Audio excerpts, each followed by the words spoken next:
Welcome back, everyone. We're taking a look at the impact of China's COVID policy as companies weigh the impact on supply chains, inflation, and global growth.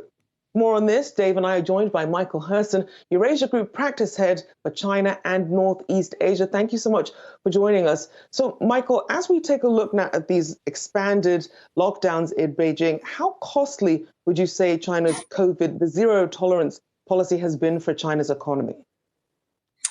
It's been very costly. I think, there's different estimates in terms of what it's meant for the first quarter. But, in some ways, we're not really seeing the full cost incorporated yet in terms of the data coming out of China, because Shanghai's lockdown is by far the most costly that we've seen since the early stages of the pandemic. And that's only about 3 to 4 weeks old. So bottom line, this is impacting China's economy in a number of different ways. It's also impacting global supply chains, but we haven't really seen the data we haven't seen the impact fully show up yet in the data. Michael, you said that Beijing's zero COVID policies and Omicron was Eurasia Group's #1 risk coming into the year.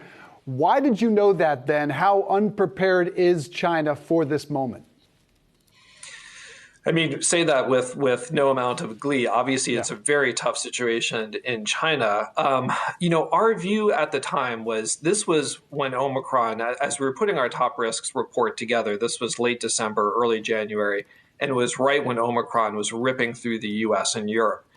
And our view was, given the higher transmissibility of Omicron and China's underperforming vaccines and this zero tolerance policy, this was just a collision course. In other words, our fear was that Beijing was going to try to use the same tactics against Omicron as it had in the previous stage of the pandemic. And we did not think this was possible without a lot of economic and social disruption. And that's where we are right now. I think that's unfortunately going to be the case until China can really pivot away from zero COVID and have a bit of a higher tolerance for cases. Unfortunately, that's not likely to happen for at least another 6 months, maybe not until well into 2023. So then until that point, then, what sort of tools does China's government have at its disposal to really help the economy as it does try and battle these lockdowns? Well, they are rolling out more stimulus measures. There will be more fiscal and financial support for the firms that are deeply impacted. That is in particular the service sector and smaller firms in China, trying to roll out more on consumption. But to be honest, these are important, but they're only going to have a limited effect in terms of offsetting the impact. There's only so much you can do to support a restaurant that's been shuttered or part of the travel industry that's been shuttered. The other thing they're trying to do is prevent this from snarling global supply chains like it has in Shanghai. It's difficult. As long as you're maintaining zero COVID, there's going to be difficulties in terms of logistics because drivers need to get through, workers need to show up to factories. So I think they're trying to learn the lessons of what went wrong with the Shanghai lockdown, which was not handled well.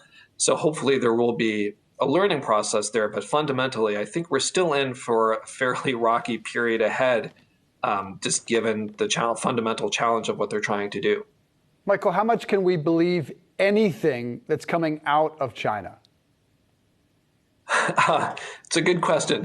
I think in terms of COVID cases, I personally don't see any reason to be suspicious. I think the incentives now for China's government from the central level to the local level is to get a handle on outbreaks before they get out of control. So I think local officials are under a lot of pressure to reveal cases. So I wouldn't be too skeptical of that. Deaths is another story. China has a different way of accounting for deaths from COVID. There may also be incentives for local officials not to reveal as much. So I think that's a politically sensitive number. Then on the GDP side, in terms of the economy, there are some problems adjusting from official data to probably what is a better, more accurate measure of underlying growth.